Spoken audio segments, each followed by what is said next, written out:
Mic check, 1, 2, test, test.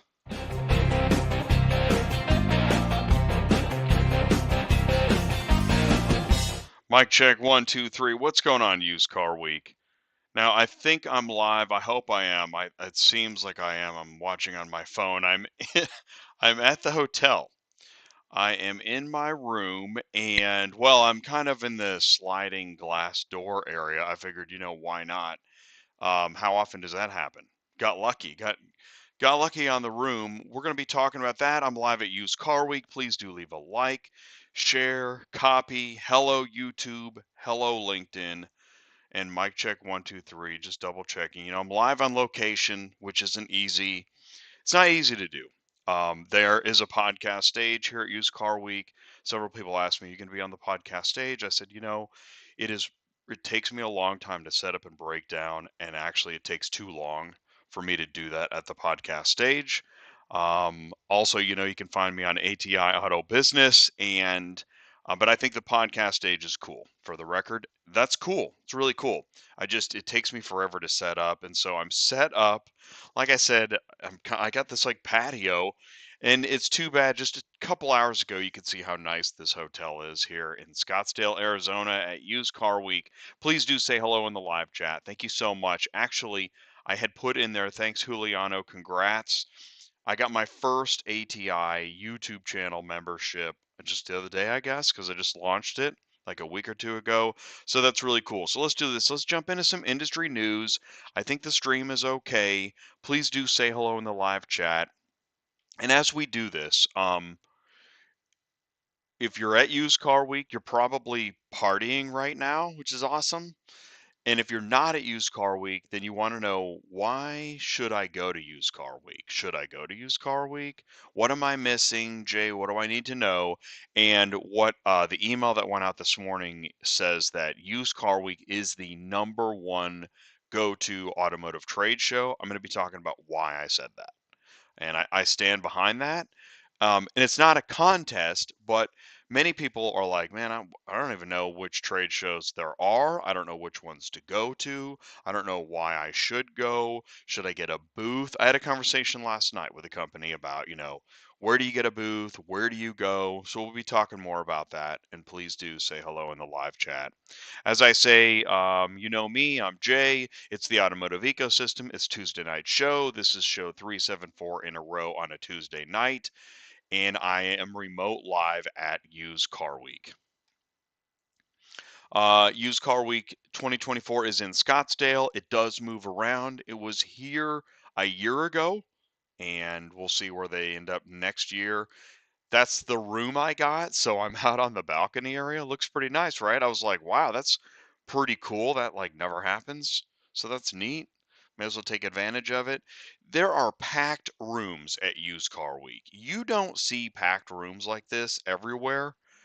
And what's interesting, you never can predict what room's going to be a packed room. There was a packed room before this I couldn't even get into. And I think I popped into, was I in this one? Anyways, and you know what was packed? What was packed at Used Car Week this year already was repossession panels.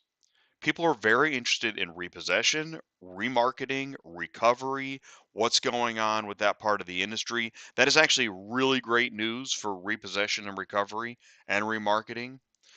Here is a booth. Oh, there's a booth shot. That's Auto Hall Exchange in the booth here at Used Car Week. So they have an expo hall, they have sessions, and this is another reason why I say get to know your ecosystem. One of the great giveaways, and I'd love to be able to provide these things, these are gold. I made a video called These Are Gold. This is the Used Car Week handbook, and what you do is you have it, and you know the agenda and companies, and I talk about get to know your ecosystem for a reason, that you have to understand what the other verticals are doing to understand more about how to grow your business. I'm positive of that. I am positive of that. Last week I was doing this blinders, the horse blinders. Maybe it doesn't even look like horse blinders. It just looks like if you've got a headache. But You've got to understand, and I push that. And so we'll be talking about that. But anyways, that's a big part of my message, and I think it's a big part of when you look around at used car week, you see other business verticals. What are they doing? What are they up to? And ATI is the ecosystem's neutral zone. I've got to say, I'm so happy. Several people said to me, Jay, I watch your shows. Like I saw this show, I saw that show. Like that is really neat. And it's not just about getting views, but it's about sharing education and helping others understand. I preach, man, you don't understand all the things the car hauler's going through. But I'm saying this too. Car haulers, you don't understand everything the other verticals are going through as well. But you have time for that? Is there money in that? Well, there's a lot of clocks running and a lot of people very busy. And so we did a panel today at 11:45 a.m. Proud to say this happened less than 7 hours ago, and it was a hit. We had a full room. We had a big room, not even just a workshop room, but a big room. And we were talking about, what goes into the friction of the auto recovery system and how do we help reduce friction. There's Renee Lowe, Brian Russell. Renee's with Harding Brooks Insurance Agency, Brian Russell, GM Financial, Vaughn Clemens. He is the president of the American Recovery Association, Dave Sutton of Montway, and Jordan Sawalka of ClearPlan. That photo is taken right after our panel while we're still on stage, selfie stick and all. It's the automotive ecosystem. And so, wherever I go, I try to maintain the same thread of information and awareness. And so, like, you've seen a lot of auto hauler exchange stuff lately on ATI, and that's awesome because they got a great message, and I like to help share that. On industry logistics, did you see Draver last week? That was pretty cool. More Draver to come. So I welcome companies to leverage ATI to get out your message in a different way. That's one of the things I have been saying too. ATI is different than other traditional media channels. And I think that all traditional media sees the TikTokness of media and relating, less scripted, less formal, more live. But I don't think anybody does as much live as I do. And I still talk like myself, whether I'm up on stage or whether I'm talking to a company, because like that's what your audience wants. You can't pretend to be this corporate thing and then suddenly you're going to appeal to the mass audience. That doesn't even make sense. I don't know why you'd think that. So I don't do that. I try to maintain a consistent reality of self, and then I deliver the news. So let's do some news. Here we go. I am looking at the news that I think is most important right now. It's not just what I care about, but what I think people are interested in. And this Trump killing the EV tax credit, this is a big deal. Not only is Elon a big deal within Trump's transition team, but to kill a $7,500 consumer tax credit for electric vehicle purchases as part of broader tax reform legislation, cutting spending. And, why has it been crammed?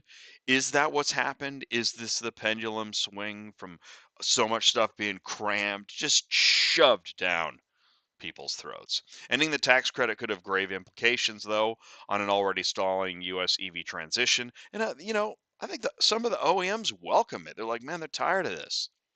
And Tesla, they're, the nation's largest EV seller. They're holding a Trump transition committee and they support ending the subsidy. Yes, this will affect them, but it will hurt their competitors more, including legacy automakers like GM. So, yeah, if everyone takes a little hit and your competitors take a bigger hit. And this is the tenor. Don't just end EV tax credit. Be brave and burn it down. It is a revolution. It's not going to be for everybody, but it's out there. The Trump team plans to ease U.S. rules for self-driving cars. This is another one. There's been a lot of, I know I've sat in panel discussions. I know at Auto Intel Summit, another Cherokee Media group presentation. That's great. Years ago. and they were talking about autonomous, and there were lawyers that were like, I think they had like a lawyer panel, like that is never going to happen. And I'm sitting there thinking, no, it is going to. It just we can't see how we'll get through it legally. And that's why this kind of news, this is a big deal. Members of President-elect Trump's transition team have told advisors they plan to make a federal framework for full self-driving vehicles. If new rules enable cars without human controls, it'll directly benefit Elon, of course, which I mean, we know, yeah, he's right in the middle of benefit. He's in Benefit City. Current federal rules pose significant roadblocks for companies looking to deploy vehicles without steering wheels or foot pedals in large quantities. Tesla plans to do that as well. Trump team is looking for policy leaders for the department to develop a framework to regulate self-driving vehicles.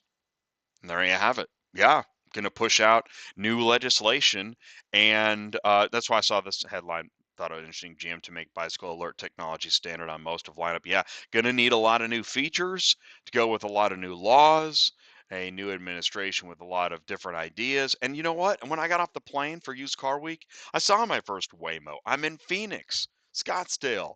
There are hundreds of Waymos in this market, I believe. Anytime I've stepped anywhere near a driveway of the hotel, I've seen a Waymo. I saw a Waymo pass through. I don't think it was last night. So Waymo is happening. Waymo is real. Actually, Jaguar, I guess, is the model of the Google Alphabet owned Waymo. It's happening. There's nobody driving. Nobody's driving that car. Waymo has roughly 700 driverless cars on public roadways, 300 in San Francisco, and the rest in LA, Phoenix, Austin. So, yeah, I would say San Francisco and Phoenix are the two big markets. Maybe LA, third biggest. Austin is fourth biggest. And away we go. Trump's proposed tariffs could increase costs, reshape supply chains.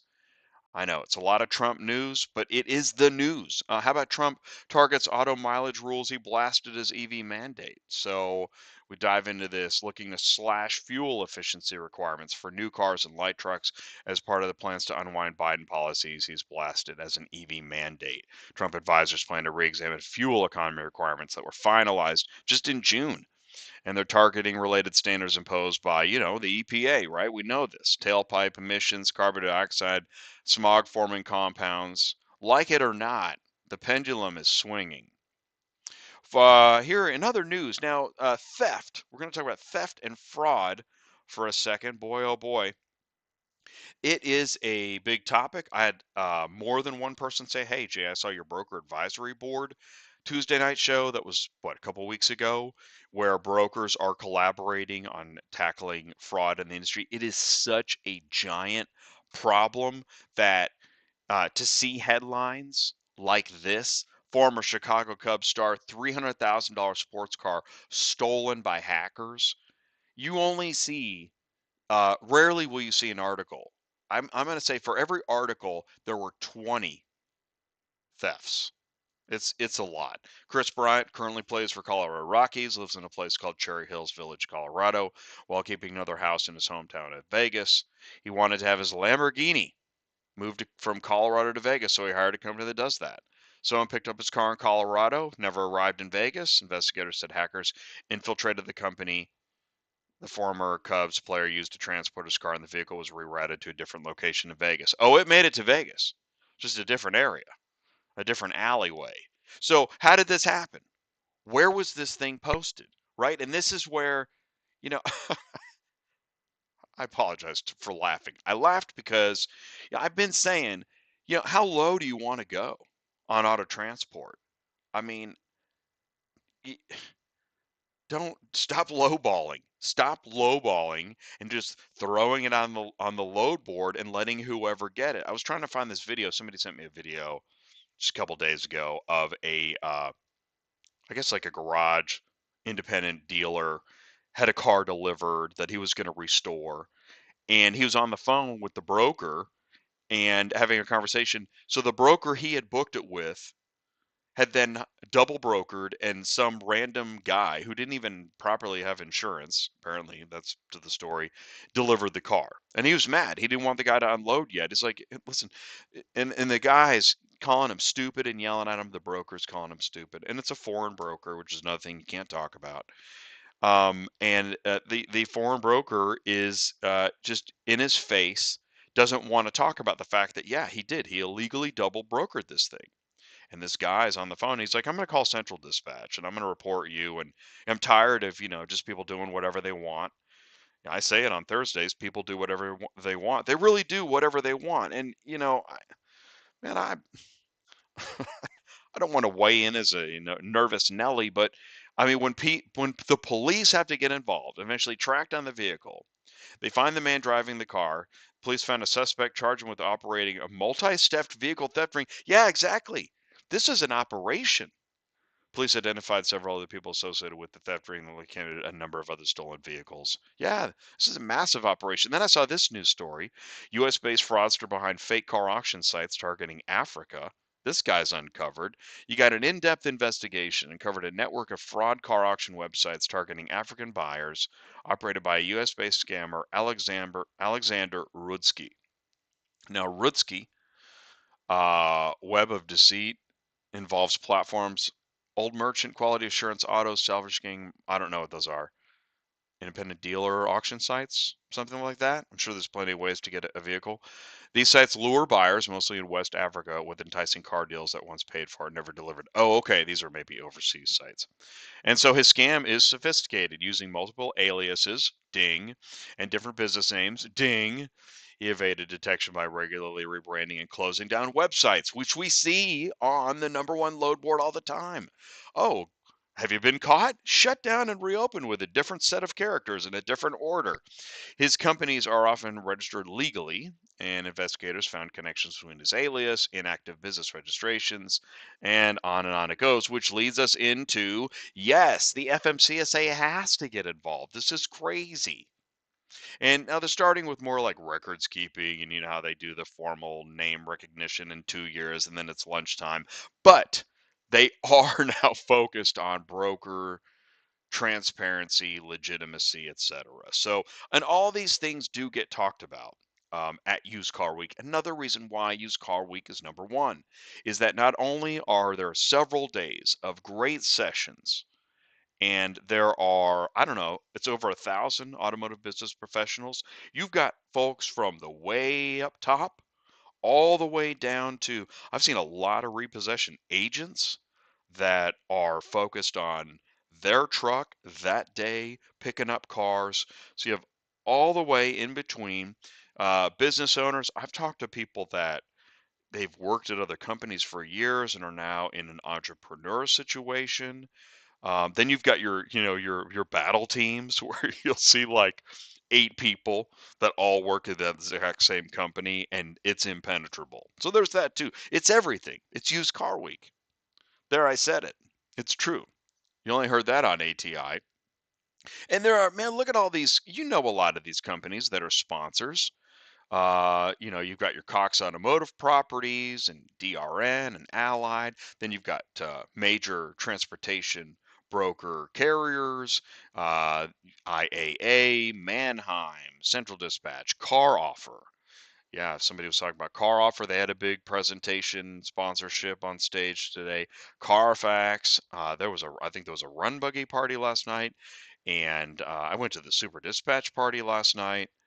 Then you've got, yeah, finance, credit, and then inspections. Man, vehicle inspections is big right now. Um, let's see. Then we got, you look at, and it's hard to take in quickly, but let's give it a shot. I need to create one of those memory games. you know Auto IMS, of course, is here, and then you start to learn other, Hamel Auto Transport, that's Rod. Sakam Logistics, I was hanging out with Jason Karadima, which is great too. When you hang out with people, you get to learn more about, just nuances of the company. A factoid will come up. Oh yeah, we do that. Oh, we want to talk to that so and so as well. So, getting back to what we did today, yeah, reducing friction in auto recovery. It is a big the remarketing recovery. You think of I think I said to somebody at lunch, when you sell a new car, is there a little bit of money in there for the repo that's maybe going to come later? What, one out of five cars gets repossessed or something crazy? It's a really high number. And you can't act like, oh, we didn't see that coming. You definitely did.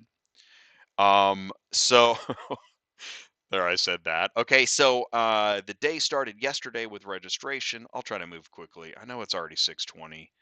And as I say, I talk a lot. I went to the state association meeting. That was my first thing at 11. There was a lunch. Then you go to other meetings. And I want to point this out. This one right here. Shout out to Matthew Davis. Everything you always wanted to know about video, but were afraid to ask. One of the other phenomena that you see at trade shows is there are some great breakout sessions that almost nobody goes to. And maybe because there's not name recognition, maybe there's not enough message information. I don't know exactly. But I know this was an awesome session. And I also know that there is so much interest in multimedia, advertising content, TikTok, YouTube, got LinkedIn stuff, Instagram, whether it's Facebook, whatever you're doing, you're probably using multimedia. And Matthew's presentation really drove home not only reasons why that's true, but also techniques on how to make your stuff better. And he was focused on dealers. And for a dealer, there are a lot of folks that, you know, they want to reach the customer. Let's send them a video. But there are some basic things you want to make sure you do. The way you shoot the car, the way you talk about the car, the length of the video itself. And I know as a video production guy, I mean, I was like, yeah, that is all true. Matthew nailed it. And that maybe some other presentation, which I feel like I've heard before, gets a lot, of attendance or whatever. I'm thinking that's too bad. You should have gone to what you didn't know. Don't just go to what you don't stay in your comfort zone. Don't just stay in your comfort zone. Go to this stuff that you actually, or send somebody from your company. At minimum, send somebody from your company instead of, the battle station all attending, that stuff. So, anyways, there I said that. Moving on. Good job, Matthew. Oh, here's our panel again, and I was talking about the reducing the friction, finance companies, forwarders. I guess why I'm on this right now is I can't stress enough how much I've learned about the repossession recovery industry and how I know that that knowledge is going to help. It's not only going to help different verticals, but I also think that this vertical itself could use some of this information to make its partners better. It's not me just saying it. It is apparent. There are all the different verticals have challenges that connect and overlap to to create all this friction. And even the technology. Oh my gosh, we think there's too many mobile apps, right, in just transportation. Then you take all the technology and applications of all the verticals together, and you just throw it at the wall, and you have one of them splatter paintings. It's crazy. I honestly, in the past 2 days, I have heard of two more technologies in this space I never even heard of before. So that's kind of crazy. And ultimately, this is not, we're not focused on companies. We're focused on education, knowledge, and information. This isn't a competition over one brand over another. It's about trying to make things better. This is yesterday, 5 o'clock reception. Hit that. Some of my slides are out of order. That's okay. I love breakfast. Man, oh man, do I love a hot breakfast at a trade show. I had a hot breakfast this morning at 8 a.m. and I just wanted to say thank you, breakfast. There's our stuff today. And then, you have lunch. And then so also part of this, what I did there is I skipped ahead to the reception, which there'll be more reception stuff. The reception, the after hours party reception stuff is very important. Got to keep your head. I know that I try to stick to like beer and water for as long as I can, so I don't, forget what I'm doing and talking about. My purpose, right? It's a business conference, but it is fun to see people that you haven't seen in a while and cut up, as it were. Um, but what I did is to work on this show, and I know other people do. They have meetings and whatnot. You'll see some sessions, and then you're gonna miss some. You're just gonna miss some. And I've even had people say, hey, I'm on the last day. I got a session on the last day. Do you think you can make it? You really have to market yourself. Let's talk about marketing ourselves because I want to point something out. And then I'm gonna kind of wrap this up. This is a session. Oh, see, this was today. I missed this because I was working on the show. But I do want to say, I think I will take this moment. I am so happy. I can't say I'm so happy how many people have told me that they watch this channel. And I've also had people say, "Oh man, I'm sorry I missed this show, that show." I'm like, never apologize for missing shows. It's not about what you missed. It's about what you got. And even people that I met for the first time were like, "Yeah, I have seen your channel. I know who you are." Now, what I say to people is, "I'm Jay. I created ATI. Have you heard of that?"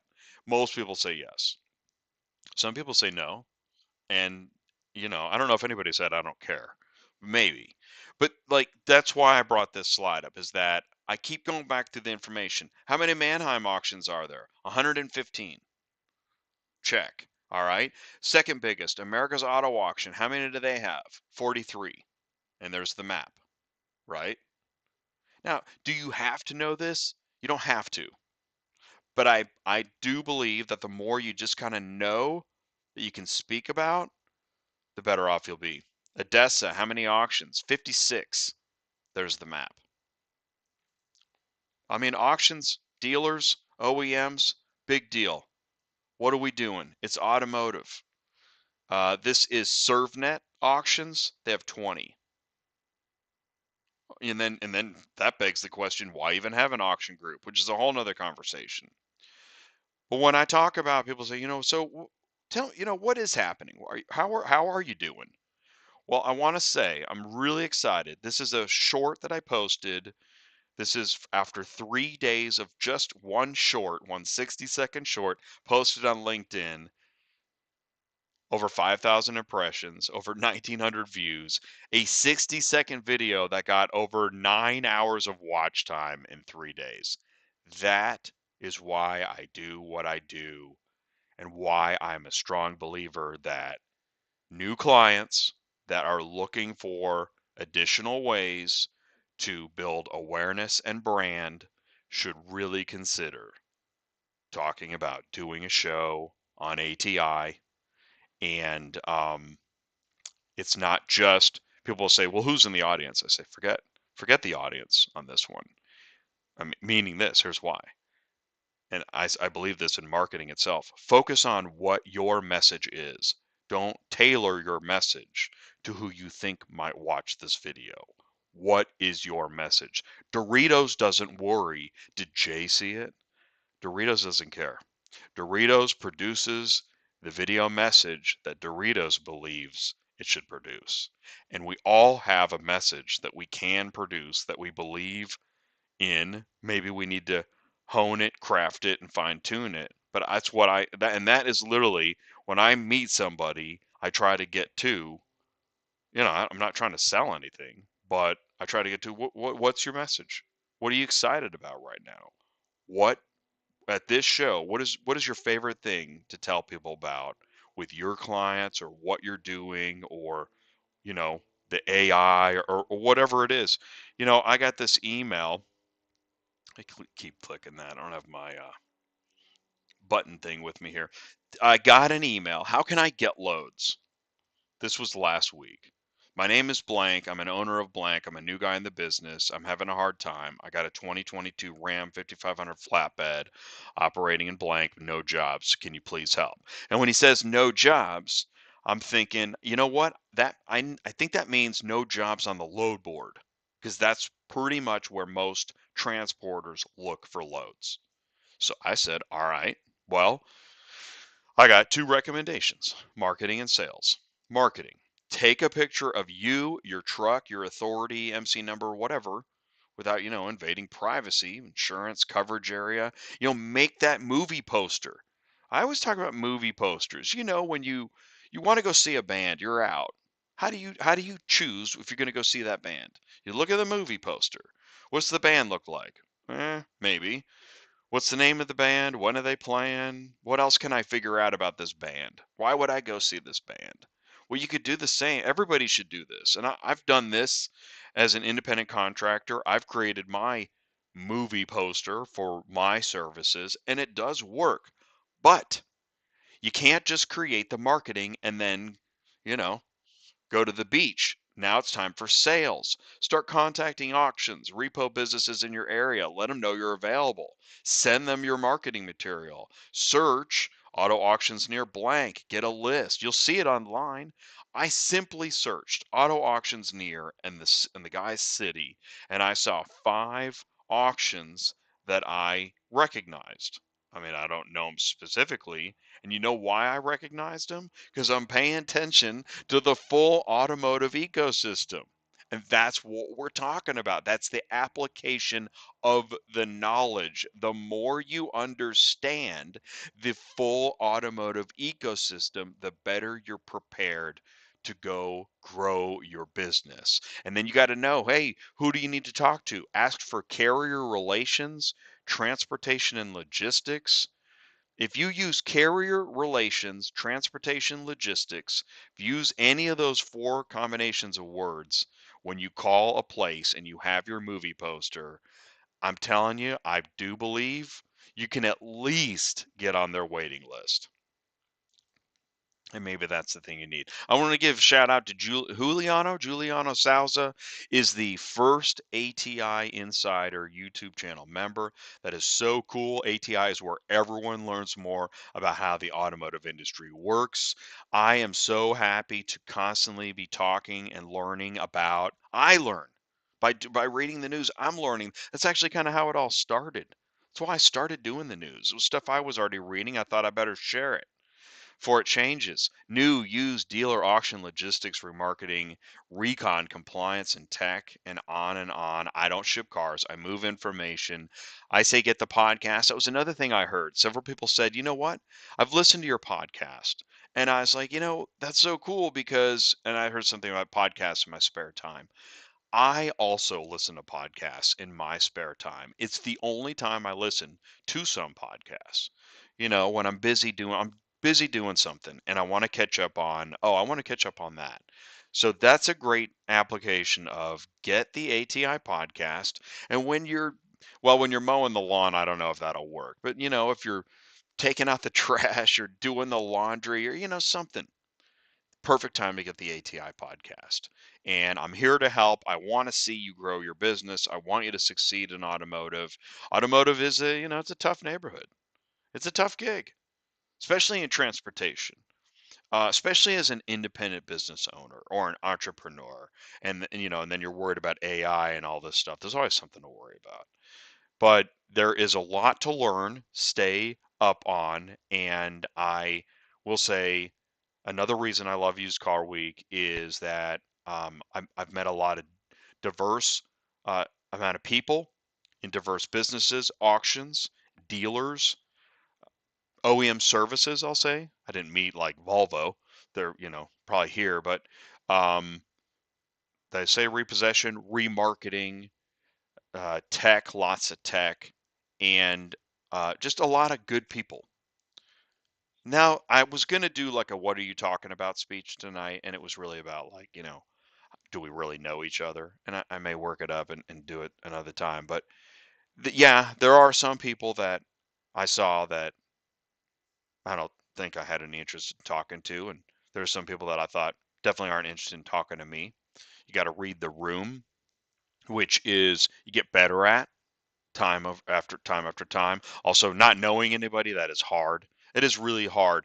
And in fact, there was a company that I met last night at their booth, and I was talking to him. I'd never heard of him before, and I was talking to him, and I was like, you know what? Is it how many times you've done this booth? It was their first time at this show, and I realized, you know what? I'm going to talk to them. I'm going to hang out with them. They seem nice, and they are a smaller transportation company, 30 trucks. I'm going to give a shout out to LIS Trucking, very nice, and invited them to the Super Dispatch party, and they've already know Super Dispatch, and they got to know more about Super Dispatch, just hanging out and understanding, seeing the camaraderie of Used Car Week. And I think Used Car Week has that. One of the things I said in my email was Used Car Week doesn't feel like a private club. And I know that's not a really nice thing to say, but I do think it's my job now to point out some of the things that just aren't that great. And private clubs, yeah, they got a place, sure, fine. You got to, there's a point at which, you don't want to let in the riffraff, but I guess. But I think there's too many private clubs in automotive, and Used Car Week is a place where you can meet everybody and you can feel welcome and you can learn, and it's awesome. So if you haven't made it out to Used Car Week, let me know how I can help you learn more about the next one. And you know what? A booth might be out of your budget. Just send two people.